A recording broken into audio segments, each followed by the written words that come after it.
Hola, como ya les dijeron, mi nombre es Israel José. Actualmente ejerzo el derecho y básicamente la práctica contractual de derecho civil y de operaciones inmobiliarias. Pero hoy les vine yo a hablar a ustedes y nosotros, el equipo de la Comisión Legal, vino a hablarles a ustedes de una manera llana de qué sucede allá adentro. Sabemos que lo que sucede allá adentro a veces es complejo. Y cuando tú te encuentras con personas en las calles que vienen a ti a quererte hablar, a quererte comentar, a quererte decir lo que está pasando, pues muchas veces uno no tiene los argumentos necesarios, ni maneja el tecnicismo que manejan ahí, y uno queda mal parado. Y la verdad es que a veces uno, por no conocer exactamente una terminología, por no conocer una cosa de manera sencilla, se deja engañar de las palabras bonitas. Y nosotros no podemos permitir en ningún momento que las palabras bonitas nos engañen. Entonces por eso vamos a hablar bien aplatanado aquí, para que ustedes de aquí en adelante puedan salir a las calles a decir, a saber por qué estamos aquí, pero mucho más que nada a poder rebatir cualquier argumento que ustedes se encuentren en la calle. Lo primero es, y nosotros nos preguntábamos, ese proyecto de Código Penal, ¿qué es? Lo primero es que no es una ley. Para que cualquier persona que le diga en la calle a ustedes que eso es una ley, no es una ley. Eso es un proyecto. Lo primero es que ese proyecto se conoció por iniciativa y presentación de un diputado que tiene facultad, según lo que nos dice la Constitución, de poder presentar proyectos de ley. Asimismo, otras personas pueden presentar proyectos de leyes. En este caso, eso sucedió. Pacheco, cuando ganaron en las últimas elecciones, propuso y promovió que se conociera el proyecto de ley. Pero que no se les olvide a ustedes que este proyecto de ley no es nuevo, que este proyecto de ley ya se venía arrastrando desde las dos legislaturas anteriores del PLD. Y más que nada, que no se les olvide tampoco en las calles a ustedes que el Código Penal ya había sido aprobado con las 3 causales, ya había sido aprobado con la orientación sexual como una causa de discriminación y de agravante en el 2015. O sea, que el que le diga por la calle que eso es que estamos jodiendo ahora, díganle que se equivocó, porque ya ese código había pasado. Se cayó por otras cosas, pero ya había pasado. Y así mismo se ha ido conociendo. Fue ese proyecto que ya se conocía, fue a una comisión especial. Ustedes saben que los 192 diputados que son, o los 32 senadores, no pueden discutir todos al mismo tiempo todos los proyectos. Por eso hay comisiones. Y esas comisiones pues conocen de esos proyectos y se van y dicen y rinden un informe que dice, eso que está ahí está bien, eso que está ahí no está de acuerdo a lo que nosotros entendemos, y a partir de ese informe pues se lleva donde están todos los diputados a lo que se llama el pleno. Ahí es bueno recordarles a ustedes que en la primera discusión, que constitucionalmente ustedes tienen que entender que en cada cámara, cada proyecto de ley debe discutirse 2 veces.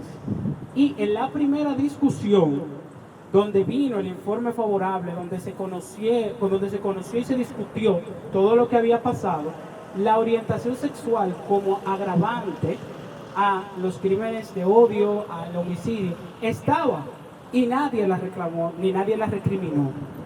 Sin embargo, en una segunda lectura, en un segundo momento, donde ya se había determinado que no se iba a incorporar el tema de las 3 causales para la despenalización del aborto, en esa segunda lectura, de manera agresiva y con una táctica legislativa que tenemos que entender que fue agresiva, esa diputada propuso y planteó cambios.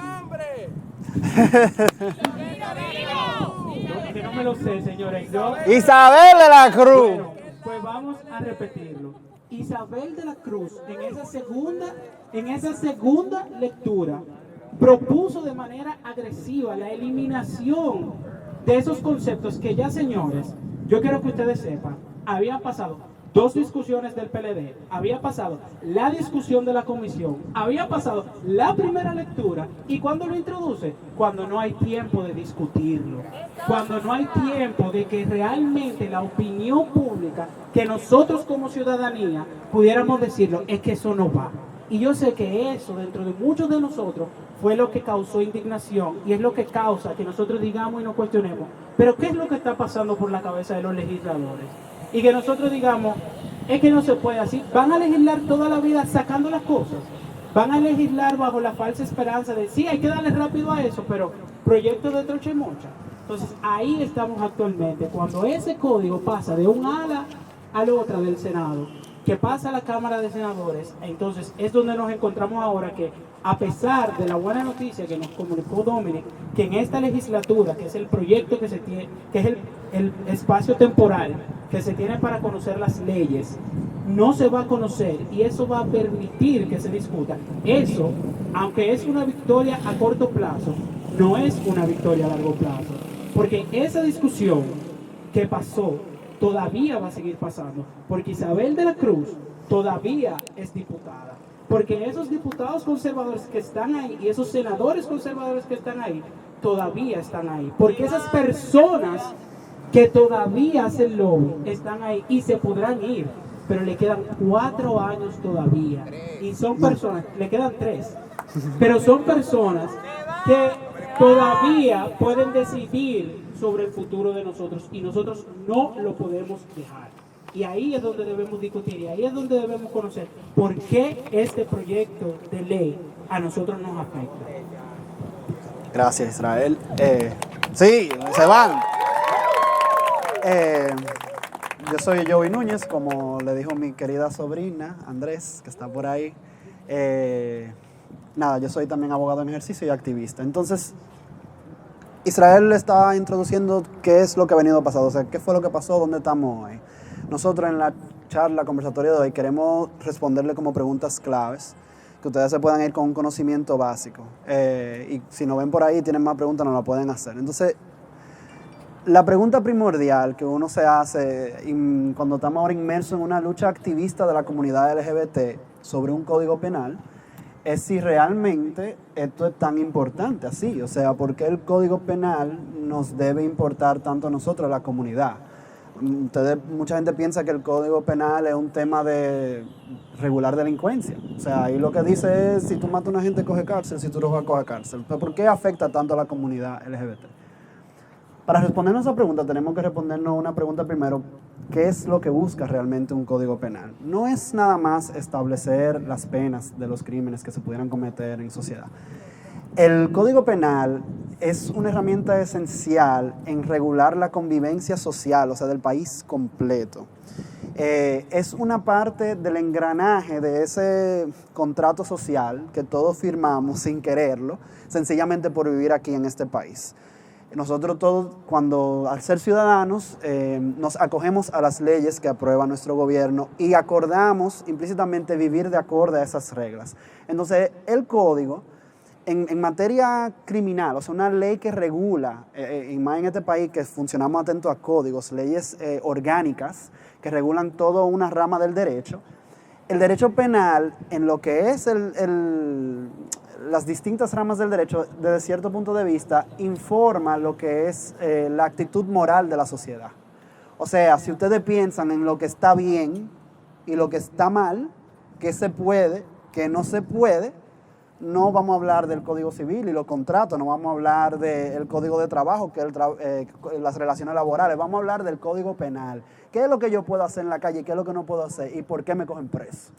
Entonces, ese texto crea unas reglas que le informa a la sociedad lo que los ciudadanos de la República Dominicana pueden y no pueden hacer y qué están dispuestos a aguantar y qué no, y cuáles son las consecuencias de hacer eso. En este país y en otros países de tradición católica y cristiana, muchas veces las religiones quieren usurpar lo que es regir la moralidad de una nación. Pero eso no es lo correcto. Nosotros no somos un Estado laico. La ley es la que nos dice qué se puede y qué no se puede. La ley no es subjetiva, no es personal como la religión. La ley es general, objetiva y aplica a todos. Entonces, eso es lo que es el Código Penal. Es una herramienta social que informa todos los aspectos de nuestra vida, de cierta manera, están informadas y reguladas por el Código Penal. Por eso es tan importante, por eso estamos nosotros inmersos en una lucha y una protesta para reivindicar el contenido de ese código. Entonces, ¿por qué hablamos ahora de la necesidad de modernizar el Código Penal? O sea, nuestro código del 1884, señores. O sea, el código, yo le acabo de decir, ok, el código debe venir a regular la vida en sociedad. Ese código regulaba la vida en sociedad en el 1884. No responde a las realidades sociales actuales. Y la ley, esto es algo que le digo, si sus profesores son buenos, se lo dicen en el primer año de Derecho, la ley está para servir al pueblo. El pueblo no está para servir a la ley. El que le diga que eso está escrito así y por eso se debe hacer así, eso no es cierto. La ley es mutable y adaptable. Por eso nosotros elegimos representantes que van a un congreso y esos representantes tienen el deber de proponer proyectos de ley, como le explicaba Israel, que resuelvan los problemas reales de la sociedad. No es que le cree un problema a la sociedad, que le establezca un régimen de vida que no responda a nuestras necesidades. La ley se adapta, se mueve, cambia, es viva y mutable. Entonces, ese código penal que, como le acabo de decir, rige nuestro comportamiento, rige lo que tú entiendes que tú le puedes hacer a tu vecino o cómo tú te debes comportar en la calle, tiene que ser un texto vivo y que se modernice día a día y que responda a las realidades actuales de nuestra sociedad. Entonces nosotros, como una comunidad y más un grupo vulnerable, tenemos todo, no solo el derecho, sino el deber de estar atento a ese texto y de hacer lo que tengamos que hacer para que el texto nos represente y nos resuelva. Nosotros no estamos, eso es para los que andan diciendo que nosotros andamos buscando privilegios o que queremos un trato especial. Nosotros no queremos ni privilegio ni trato especial. Nosotros queremos que el código responda a nuestras necesidades y eso es un derecho que tenemos como ciudadanos. Period. Eso no hay que discutirlo más de ahí. Entonces, ¿por qué entonces estamos quillados? ¿Qué fue lo que hizo Isabel de la Cruz? ¿Qué fue lo que llevó a esta lucha? Porque el código realmente quería hacer eso que yo le acabo de decir. El código realmente quería modernizar y quería responder a ciertas situaciones sociales que nuestro código actual, el que aplica, el que sí es ley actualmente, el Código Penal del 1884, no regula, no responde, no nos da soluciones. Entonces, de manera particular, el código es un texto muy largo, complejo, que como le digo, rige todos los aspectos de la vida. Nuestra lucha particular ahora mismo se está centrando en unos artículos en particular. Yo sé que la mayoría de las personas deben ya conocer cuáles son, pero para dar contexto a esta conversación y los puntos que vamos a traer ahora, sí lo vamos a repasar rápidamente. Israel, de hecho, ya los fue mencionando un poco. El código introducía como condición agravante a diversos delitos, que los delitos fueran cometidos de manera particular por el motivo o tomando que fuera el punto de partida de la comisión del delito, la orientación sexual o el género de la persona. De manera particular, eso sucedía en el delito del homicidio y en la tortura y trato cruel, humano y degradante. Entonces, ¿qué es una agravante? Si lo han escuchado por ahí, ¿qué significa? Y eso es también otra cosa que, con una deshonestidad intelectual que es casi admirable de Masalles y de los demás preponentes, que no quieren decir, pero ¿qué es lo que ustedes quieren? El que mata a una gente va preso, no importa que sea gay, que no sea gay, tú matas a una gente va preso, el homicidio está penado, sí, es verdad. Pero el proyecto incluía como condición agravante que tú mataras a una gente particularmente por su orientación sexual. ¿Por qué eso es importante? Porque eso es necesario. Eso tipificaba por primera vez en nuestra legislación penal básicamente lo que es el crimen de odio, que en otras jurisdicciones tienen años, esto no es nuevo ni una cosa revolucionaria, esto tiene años haciéndose porque, como les decía, ¿cuál es el objetivo del Código Penal? Comunicarle a la persona lo que está bien, lo que está mal, lo que se puede o no se puede. El código está para prevenir situaciones, no solamente para penalizarlas, desincentivar comportamientos.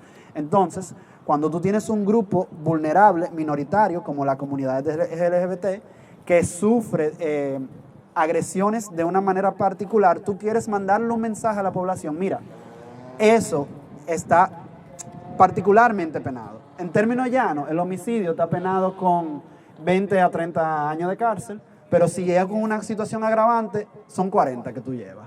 Dígase, si tú matas a una gente, va preso 30 años. Pero si tú lo mataste, lo estoqueaste, le caíste atrás y lo agrediste en la calle, sencillamente porque la persona era gay, porque era una mujer lesbiana, porque era una persona trans, no son 40 años que tú llevas. ¿Por qué? Porque nosotros como sociedad te queremos mandar un mensaje de que aquí no cogemos esa, de que aquí no se discrimina. Lo que dicen que aquí no se discrimina bastante, pero el código quería venir a resolver esa situación. Eso era lo que traía con las situaciones de condiciones agravantes. Adicionalmente a eso,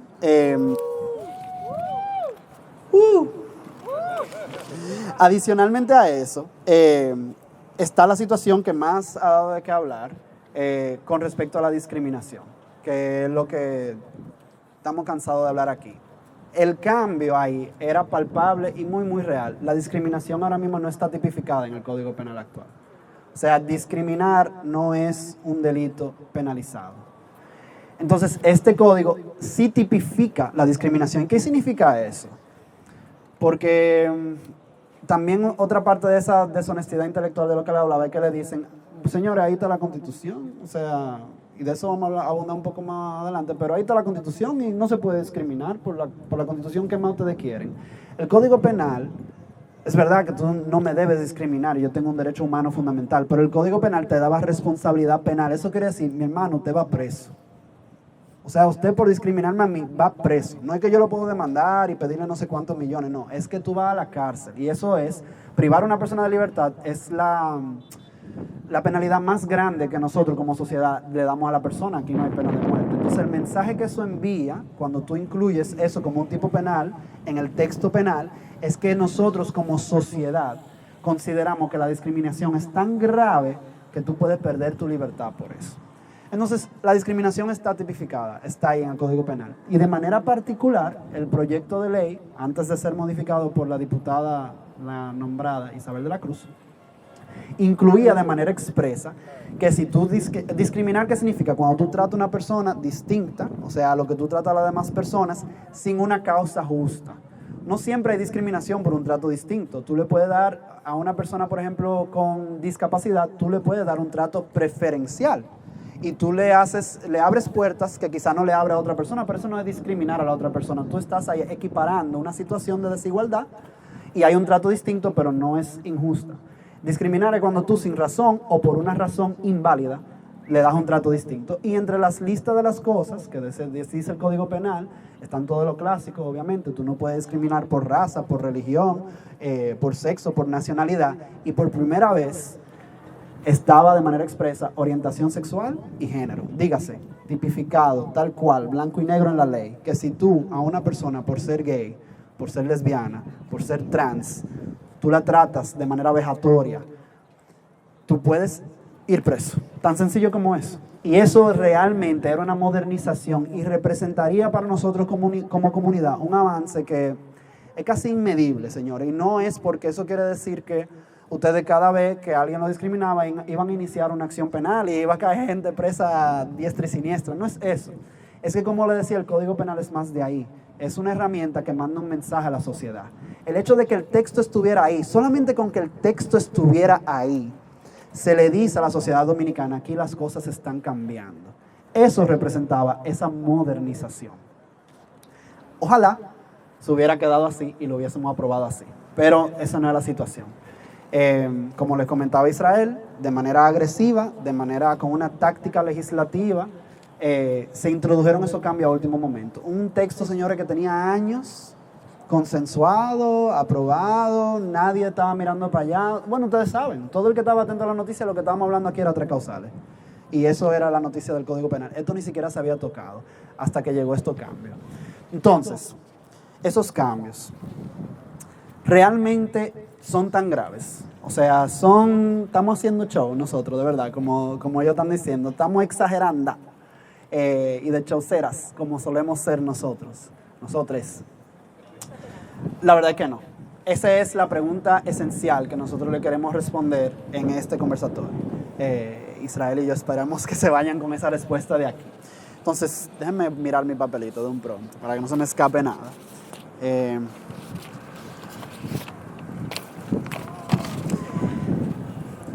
Entonces, why is it such a big deal? ¿Por qué es la gran cosa? A ustedes le van a querer decir bastante en la calle, cuando ustedes se vean inmersos en estos debates, que no hace falta que esté ahí orientación sexual, ni que diga género. Primero porque, como les decía, nosotros estamos protegidos por la Constitución. ¿Qué es lo que ustedes necesitan que eso tenga el Código Penal? Segundo, ahí dice sexo. Y sexo incluye todo eso. ¿Por qué que ustedes son tan dramáticos? ¿Y por qué que ustedes siempre quieren estar de protagonista en todo? ¿Y por qué que ustedes quieren tener todos estos privilegios? Ese es el argumento. Ese argumento no tiene ningún tipo de base ni asidero legal. No es que nosotros estamos haciendo show. Le explico rápidamente por qué. Primero, en materia de derecho penal, hay dos principios esenciales que están previstos en el propio código, que es el principio de legalidad y el principio de interpretación estricta. Si se pueden grabar eso, grábenselo, que van a sonar súper inteligentes y van a acabar con cualquiera. Interpretación estricta y el principio de legalidad. Hay otras materias de derecho, en materia de derecho humano, en materia laboral, en materia constitucional, que la misma ley te dice, no, si tú vas a hacer una interpretación, un conflicto, interpreta esto de manera amplia. Siempre piensa en la forma que más tú puedas favorecer a la persona. Eso pasa en el derecho laboral, por darle un ejemplo. Si hay un conflicto entre empleador y empleado, tú siempre tienes que interpretar la situación de la manera que más favorezca al empleado e interpretar los derechos de forma amplia. En materia criminal eso no es así, porque en materia criminal nosotros estamos jugando con la libertad de las personas. Entonces el principio de legalidad te dice, si en la ley no dice que eso está penado, entonces no está penado. Si ahí no dice que robar está penado, tú pudieras considerarlo como algo moralmente reprehensible, o sea, moralmente castigable, pero lamentablemente no está penado. Es la situación con la discriminación actualmente. La discriminación todo el mundo sabe que está mal. Sabemos que viola la vida en sociedad sana. Y la propia Constitución, que es la ley máxima, te habla del derecho de igualdad. Pero no está en el Código Penal penado, entonces no. Si la ley penal no lo dice, no hay crimen. Entonces, al eliminar esas palabritas de orientación sexual y género, aunque ellos nos quieren vender ahora de que ahí está el sexo y que siempre se debe hacer una interpretación amplia, así no se trabaja con derecho criminal. Porque también el propio código te dice el principio de la interpretación estricta. Interpreta esto de manera limitada. Lee lo que está ahí en blanco y negro y no invente mucho. Básicamente, eso es lo que significa eso. Si ahí habla de que hay discriminación cuando es por sexo, raza, religión, nacionalidad, es ahí que hay discriminación. Si no habla de orientación sexual, pues entonces ahí no hay discriminación. Eso es intelectualmente deshonesto, como le digo. Cualquier persona con dos dedos de frente puede interpretar que obviamente ahí hay una situación de derecho humano. Pero ese es el argumento que ellos van a hacer. Eso es el argumento que cuando ustedes traten de llevar a una persona a una querella por un tema de discriminación, lo primero que le van a decir es, bueno, pero es que no. Es que eso no, es un tema de orientación sexual y eso no está aquí. Entonces, eso va a hacer ese texto casi inoperante para los fines nuestros. Adicionalmente,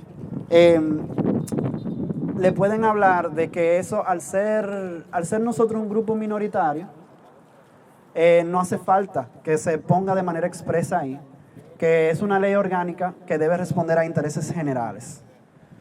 También eso sencillamente no es cierto. Nosotros somos ciudadanos dominicanos. La ley está ahí para servirnos a nosotros. Primero le hablaba del principio de legalidad, interpretación estricta. Esos dos principios hacen que sea muy necesario que si nosotros queremos estar efectivamente protegidos en el Código Penal, que se incluya ese texto de manera expresa. Que no haya duda, que no haya que perder tiempo discutiendo si discriminar a una persona porque es gay, lesbiano, trans, está o no está penado. Está penado y ya, no hay que contratar 3 abogados para que hagan una disertación sobre eso. Entonces, además, gracias producción, la necesidad de regular para las minorías. Ese argumento tan deshonesto en el sentido de que no solo que es necesario, es que es un deber del Estado. Israel le va a hablar ahora un poco de lo que es el bloque de constitucionalidad y los tratados internacionales. El Estado dominicano tiene un deber internacional de crear legislación particular y eficiente que proteja a los grupos vulnerabilizados. No es un favor que le estamos pidiendo. Eso es literalmente pidiéndole a nuestro gobierno que haga su trabajo. Entonces no se crean el cuento de que es un tema de privilegio legal. es un tema de que sea una ley que sirva y que haga su trabajo, que opere en función de todos, todas y todes. Period. Israel. ¿Tú sabes por qué tú no puedes decir eso? Porque yo tengo derecho a expresarme como me dé la gana. Yo tengo es derecho de decir lo que yo quiera. Tienes Y razón. yo lo puedo decir, no solo puedo decir lo que yo quiero, yo puedo decirlo como yo quiero. Ese es el argumento de una persona que figura los derechos como si fueran individuales. Ese es el argumento de una persona que mira los derechos como si se ocuparan uno solo y como si esa persona viviera sola. ¿Y qué va a pasar con estos pájaros ahora? ¿Van a decir que se acabó el derecho a la libre expresión? Pues no, porque ustedes, todos, y todos los ciudadanos tenemos derecho a expresarnos como queramos, pero la libertad de expresión viene con límites, y los límites lo da la misma Constitución. ¿Ustedes ven eso que le van a hablar a ustedes? De cómo se lee la Constitución, qué dice la Constitución, cómo debemos entender la Constitución. Al que le diga a ustedes que las personas LGBT y que los pájaros estamos aquí jodiendo y cacareando, usted le dice que nunca se ha mojado en su vida para tener que mendigar otros derechos. ¡Moñado! Ok. Y para nosotros seguir dentro de la línea que nosotros le estábamos hablando, nosotros nos preguntamos, ¿qué va a pasar con el derecho a la libre expresión? ¿Va a desaparecer con que ahora tú no puedas discriminar legalmente por la orientación sexual de otra persona?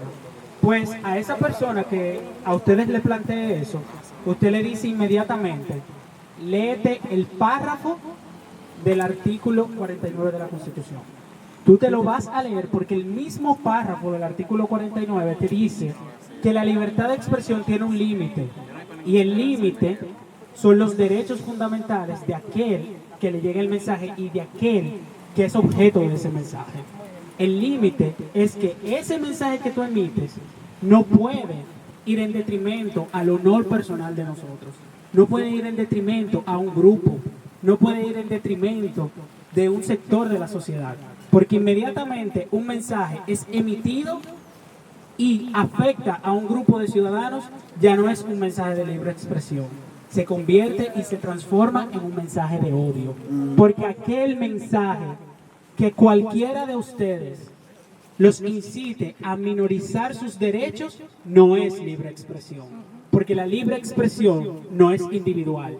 Ninguno de los derechos que tienen los ciudadanos es individual, ni ningún derecho se vive desde la individualidad de cada quien, porque esto es una sociedad. Y la sociedad, como dice el dicho que tanto mencionan en el argot dominicano, mi derecho termina donde empieza el tuyo. Y en ese mismo momento termina mi libertad de expresión.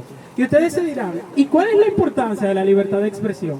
Pues la libertad de expresión no es solamente emitir mensajes, señores. El mismo Tribunal Constitucional Dominicano ha establecido que la libertad de expresión es el derecho de tomar decisiones informadas. Y esa es la consecuencia de la libertad de expresión.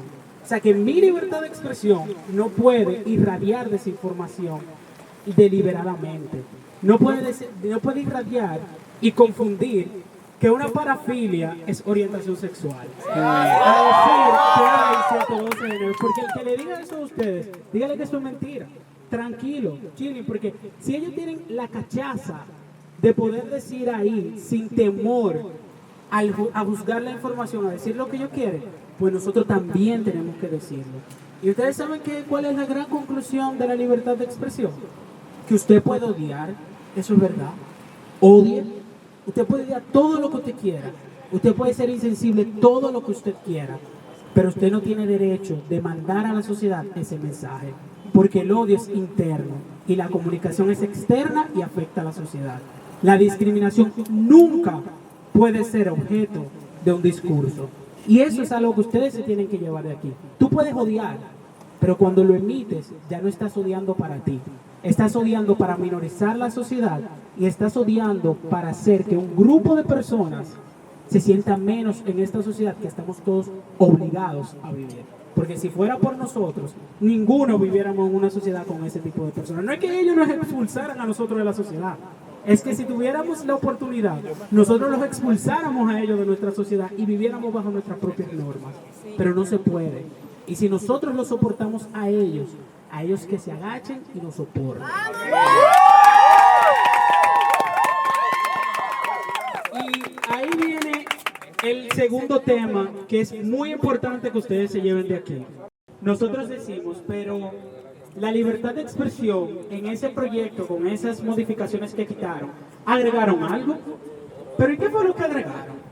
Pues señores, en ese artículo agregaron un parrafito ahí, bien bonito, que dice que no va a haber supuesto de discriminación cuando la decisión, la opinión o el discurso se fundamente en creencias religiosas, en temas de reglamentos institucionales o la ética y la moral. Y eso a ustedes como que no les rechina.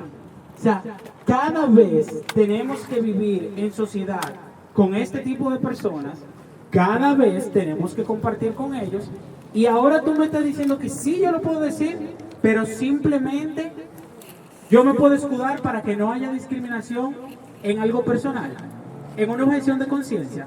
Pues eso tampoco es real. El que le diga eso a ustedes se equivocó también, nuevamente. Y ustedes se preguntarán, ¿por qué se equivocó? Señores, en este sistema que tenemos nosotros como el dominicano, contratar y tener y prestar servicios es algo que se hace libre. Tú no puedes, nadie te puede obligar a ti a contratar con una persona. Sin embargo, el límite de esa libertad son los derechos fundamentales y humanos de cada uno de nosotros. Y la ley es clara con eso. Y los límites se convierten en dos. Si ustedes se van tradicionalmente a la ley civil, dice que lo único que puede evitar una contratación es la buena costumbre y el orden público.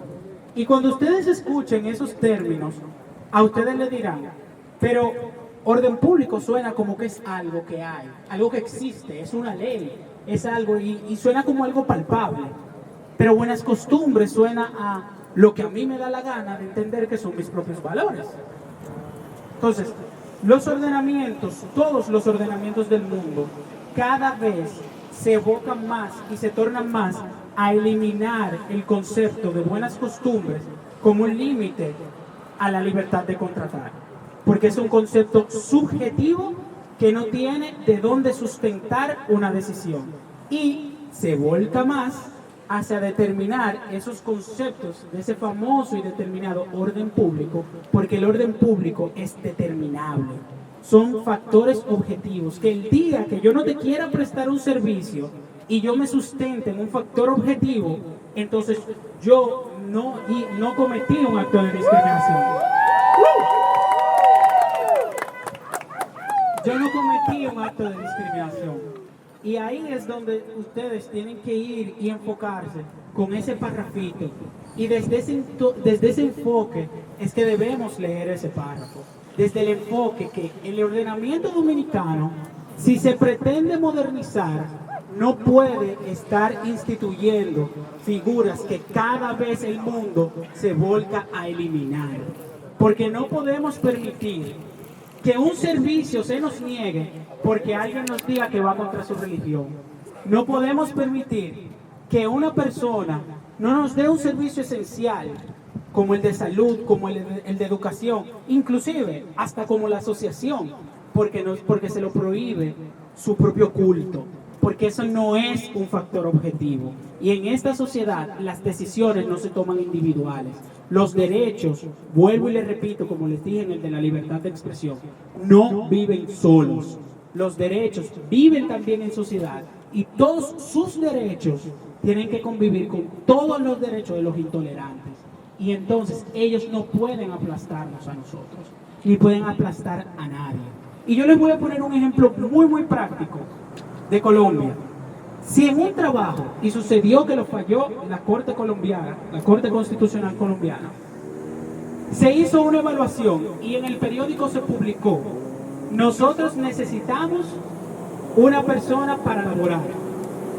Se presentan un grupo de hombres y un grupo de mujeres. Pasan todos los exámenes, y que pasa con la nota calificable más alta es una mujer. Y al final, el trabajo era para bomberos. La compañía de bomberos dijo, no le puedo dar ese trabajo porque ¿cuál es la única cuestión que yo tengo para decir eso? Que yo necesito un hombre. La pregunta es, ¿y por qué ella no lo puede hacer? ¿Saben qué dijo la corte? Estás obligado a contratarla porque tú no te estás sustentando en ningún factor objetivo. Lo único que tú estás haciendo es subjetivizar la cosa y estás discriminando. Entonces contrata, porque ella tiene derecho al trabajo. Cuando una pareja también se apersonó a un banco y la pareja convivía con VIH, el banco le dijo que no le iba a dar el préstamo que necesitaban para una vivienda. ¿Saben qué le dijo la corte? Esa pareja, independientemente de la enfermedad con la que convivan, tiene derecho a una vivienda digna. Y si tienen todos los demás análisis económicos que permitan que ellos tengan el criterio de acceder a una vivienda y lo único que le falta es que tú le des un préstamo, ¿tú sabes qué? No se lo puedes negar por la salud. Porque la salud y tus criterios no pueden impedir que ellos tengan una vida digna, que accedan a la vivienda, que es un derecho fundamental. Señores, la objeción de conciencia y de culto que se basa en aspectos meramente subjetivos no es factor para que no exista discriminación. La discriminación existe y está cuando ellos dicen no te lo voy a permitir porque mi religión no lo permite. Sus derechos no viven solo en esta sociedad, sus derechos viven con todos y cada uno de nosotros.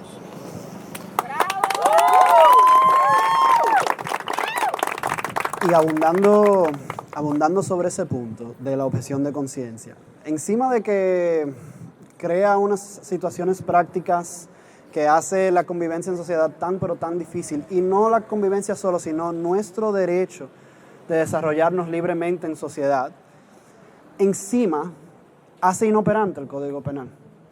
O sea, me explico.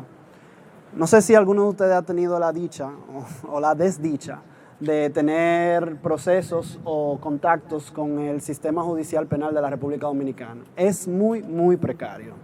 No es que tú pones una querella, a los 2 días tu juicio está empezado. No es que tú vas a una audiencia y que inmediatamente te traen al acusado, al imputado. Se dilata, dura años. Si encima de eso, el propio tipo penal que yo le explicaba ahorita, o sea, la raíz, el origen del crimen que está expreso ahí, te incluye una excepción tan pero tan grande, ¿quién es que va a cometer discriminación aquí? ¿Qué es un requisito institucional? Nosotros somos abogados y estudiamos esto y no sabemos. O sea, si yo imprimo un panfleto y pongo arriba requisitos institucionales del colmado tal, no se aceptan gays. Ya, eso es un requisito institucional. Y con eso yo puedo entonces negarte acceso a mi servicio, gracias a producción, y no hay discriminación. Eso es lo que se lee en ese código. ¿Y por qué se incluye eso? Eso estuvo entre la movida legislativa agresiva que comentaba Israel de último momento. Es para protegerlo a ellos.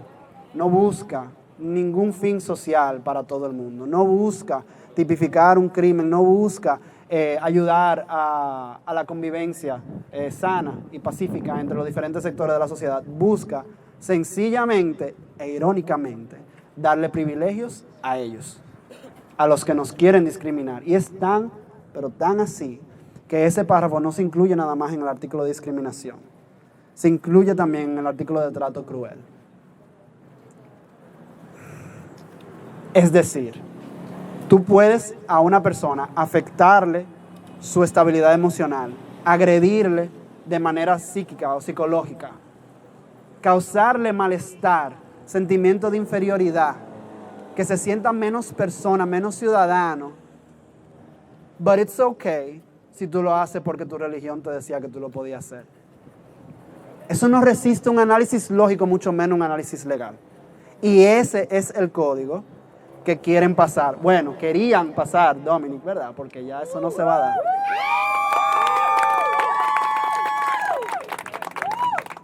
Como yo le decía al principio, la ley está para servirnos a todos. Y si no sirve, se vota.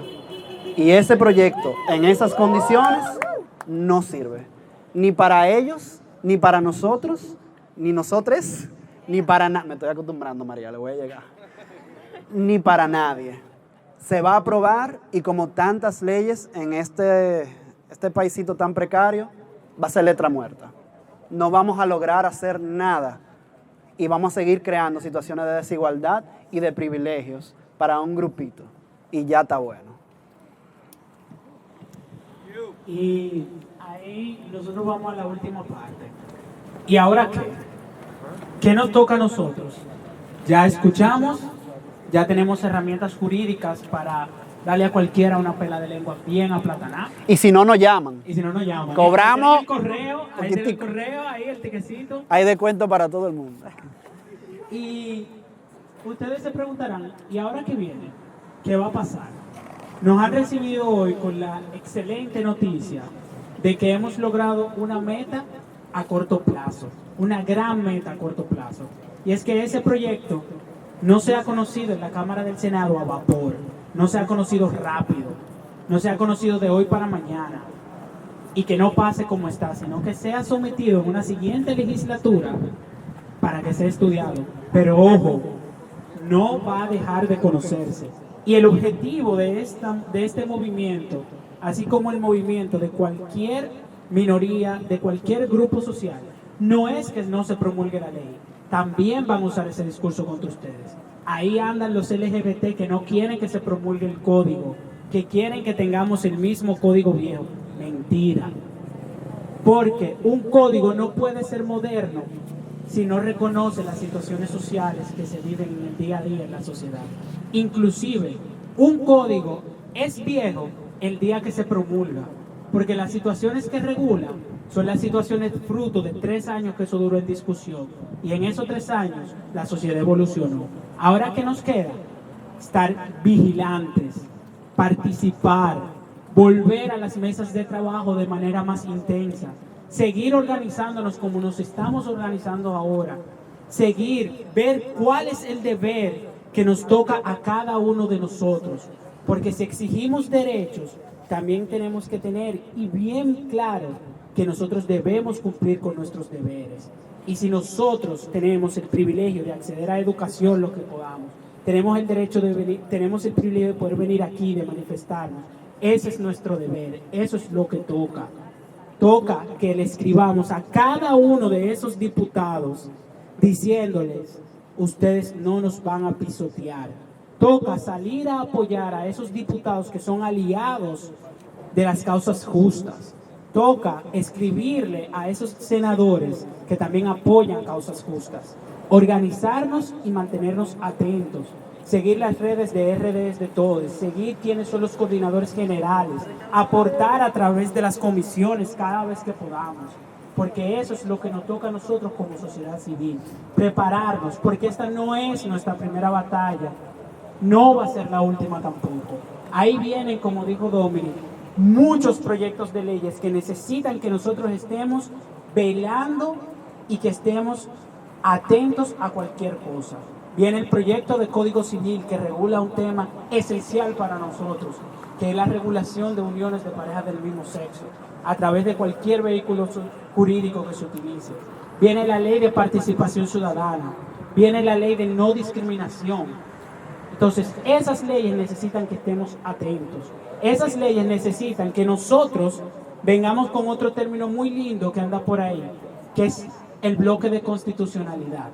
Ustedes ven cuando ustedes escuchan ese terminito, eso no es capricho, porque muchos quieren interpretar la Constitución solamente con lo que trae esas páginas, pero eso no se puede, porque para interpretar la Constitución hay que ir a todos los acuerdos internacionales que tratan de derechos humanos, que nos reconocen que no podemos ser discriminados, que nos reconocen a poder unirnos con la persona que amamos y queremos, que reconocen el amor, pero que nos reconocen no el amor en teoría, que nos reconocen los derechos que nosotros necesitamos para vivir en esta sociedad que estamos obligados a vivir. Organicémonos y que con este conversatorio del Código Penal aplatanado salgamos para la calle a dar una... Dame ese. Very that. Una palabrita que dijo Israel ahí me recordó una de mis filosofías de vida. El punto de este tipo de actividades y de otras actividades, gracias producción y perdón de nuevo, es nosotros compartir, por ejemplo, Israel y yo somos abogados, y lo que nosotros podemos hacer en esta lucha es venir aquí a hablarle de lo que nosotros sabemos de leyes. Aquí han hecho charlas bonitas, súper bonitas de psicología, de salud mental. Todo el mundo hace lo que puede hacer. Y eso, danza, teatro, voguing. El que sepa vogue viene aquí a enseñar vogue. El que sepa de party, arma un party. Pero hagan algo. Hagan lo que ustedes puedan hacer. Que nadie les diga nunca que sus voces, sus esfuerzos no importan en esta sociedad. Literalmente, si no hubiera sido por el grupo que se organizó, la coalición y Heredes de Todo, ese código estuviera aprobado hoy, ya, como estaba, ya. Fue por la bulla, por el esfuerzo. El conocimiento es poder. Y dice el tío Ben que con gran poder viene gran responsabilidad. Entonces ahora todos ustedes son responsables de utilizar este conocimiento, de utilizar el conocimiento que ustedes tienen, de luchar no solo por nuestras causas, sino todas las causas justas. No nos vamos a olvidar de los demás colectivos, no nos vamos a olvidar de las mujeres y de las 3 causales, no nos vamos a olvidar de las personas trans que necesitan protecciones particulares, particularmente en temas de salud. Estemos vigilantes, como dice Israel, estemos activos, que esto es solo el inicio. Y ya ustedes saborearon un poquito lo que se puede lograr, y se puede lograr mucho más. Nada, muchas gracias por venir, gracias Israel. Y a ustedes, Redes de Todo, a mi sobrina, que cierre. Y buenas noches. Si tienen preguntas. Pregunta. María Batlle, activista también. ¿Quién es usted? ¿Qué hace? Cuasi abogada. Yo quiero decir algo. Yo quiero celebrar y aplaudir a cada una de nosotros y decirle de corazón que este colectivo me cambió la vida para siempre. Así que gracias.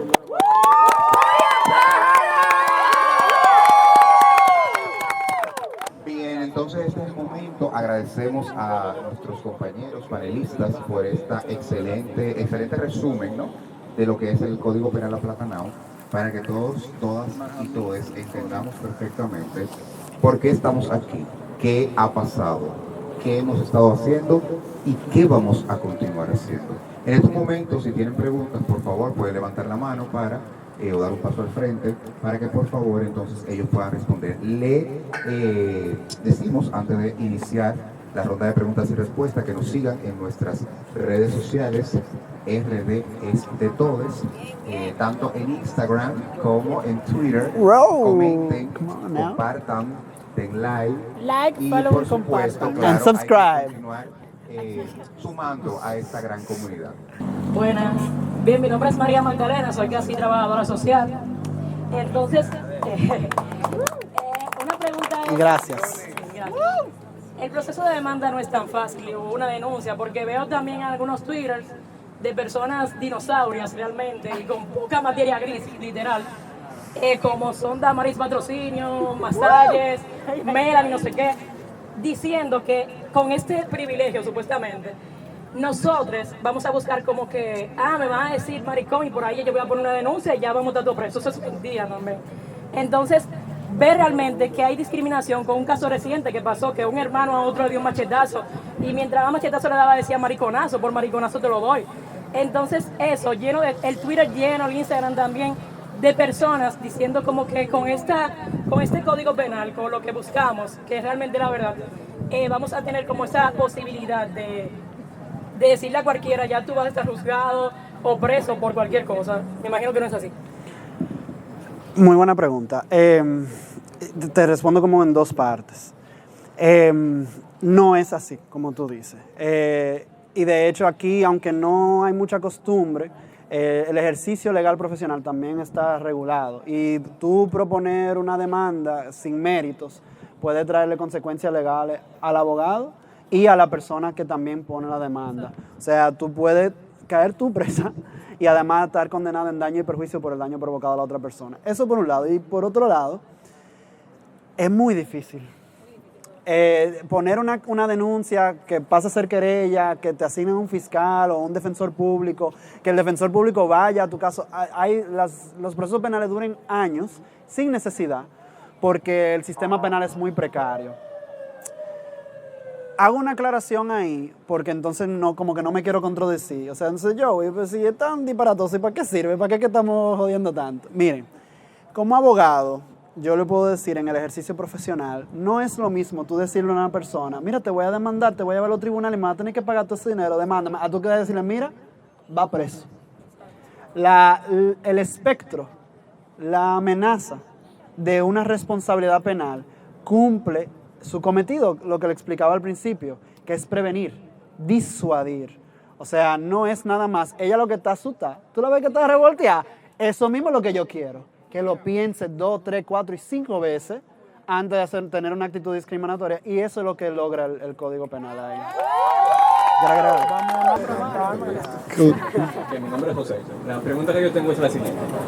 Las chicas que fueron a imprimir un banner a un negocio que eran evangélicos y le negaron ese servicio, me hizo mucho pensar en unos precedentes que se han dado en la Suprema Corte de Justicia de Estados Unidos, en varios casos en los que ha fallado a favor de los demandantes y también en contra. Eso quiere decir que eso es debatible. Sí.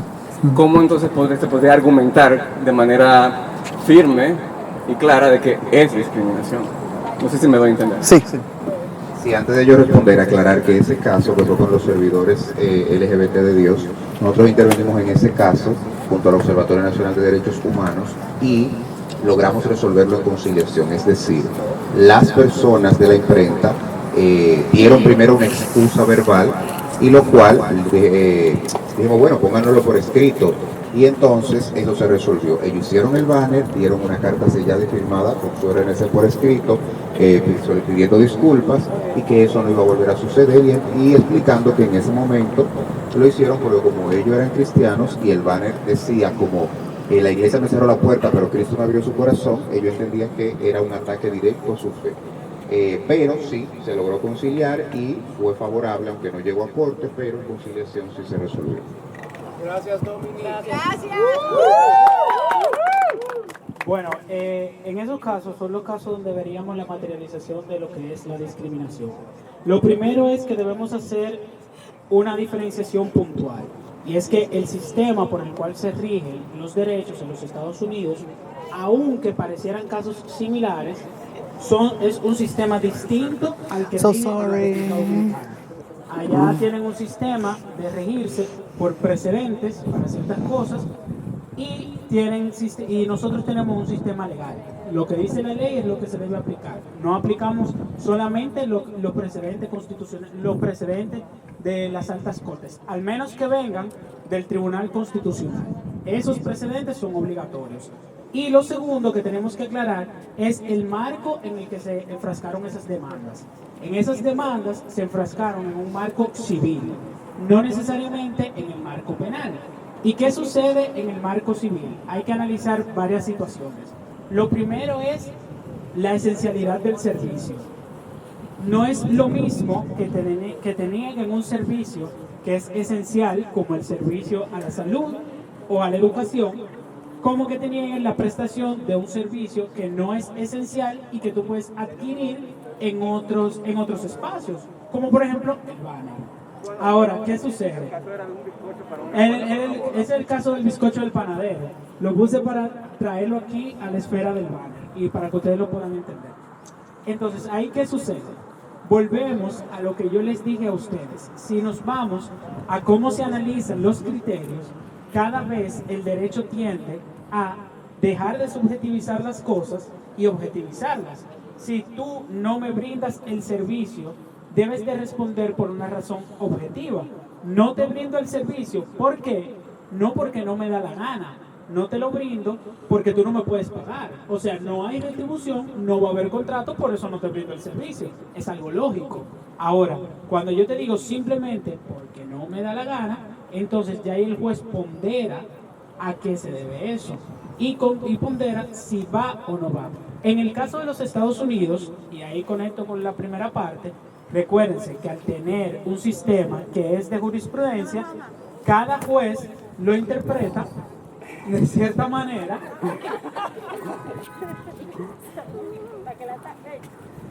El juez lo interpreta de la manera adecuada y por eso ustedes se van a encontrar algunos casos en Estados Unidos donde hay jueces, como es el panadero, donde la Suprema Corte de Justicia terminó diciendo que ellos podían acceder a otros servicios y comprar su bizcocho, y más porque tiene cierta particularidad ese caso. Pero cada caso debemos analizarlo punto por punto, ver la esencialidad del servicio y ver que no se esté subjetivizando la razón. Así es, como decía Israel, el derecho de República Dominicana es el romano-germánico y el de Estados Unidos es el common law británico. Además de que nosotros somos un solo estado y ellos tienen varios estados. Hay leyes federales y leyes estatales. Entonces, vamos a ir cerrando.